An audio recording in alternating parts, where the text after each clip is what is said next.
Sean Aker, who's a professor at Harvard and who wrote a fabulous book called The Happiness Advantage, shared some amazing research that he did, which found that only 10% of our happiness comes from our external circumstances.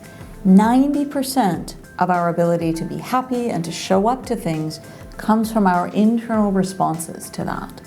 So in terms of building positive relationships, if we can be really thoughtful about how we respond to the people, the situations, and the circumstances around us, we can take really good care of ourselves and be happy and show up to relationships and be really positive in relationships no matter what's going on around us. And one of the best ways that I've found to do this is through taking personal responsibility. So instead of blaming other people or blaming the circumstances, really look at yourself and look at what is it that I can do to respond differently and to show up differently. So I've created 5 personal responsibility questions that I use with my clients and my students, and I ask them to ask themselves these questions when they're in a stressful or upsetting situation to help them really focus it on what they can control. Because ultimately, the only thing we can ever control are our thoughts, our behaviors, and our responses to situations. So the first personal responsibility question is, why is this so upsetting for me?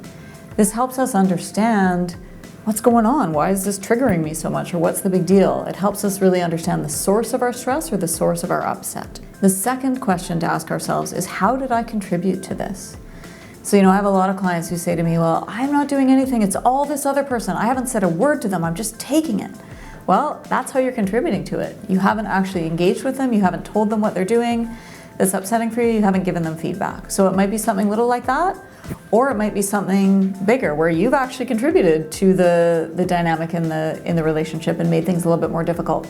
Maybe by being really rushed or being really short or irritable with someone. So really think about and own the part that you've played in this, because then when you go to right wrongs with the other person and you go to actually connect with them, you can start out with, here's what I've done and I need to own this particular piece.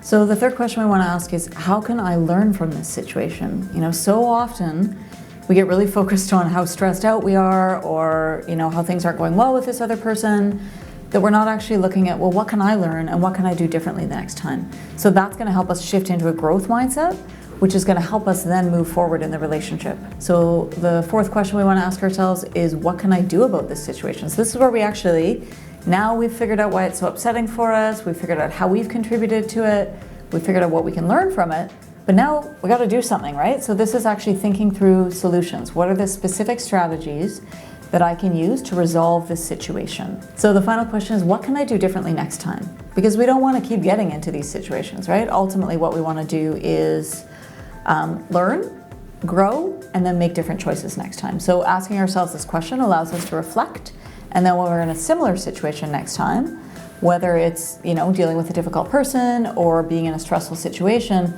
we can make different choices because we've learned from what we've done before, and now we have the opportunity to choose to do things differently.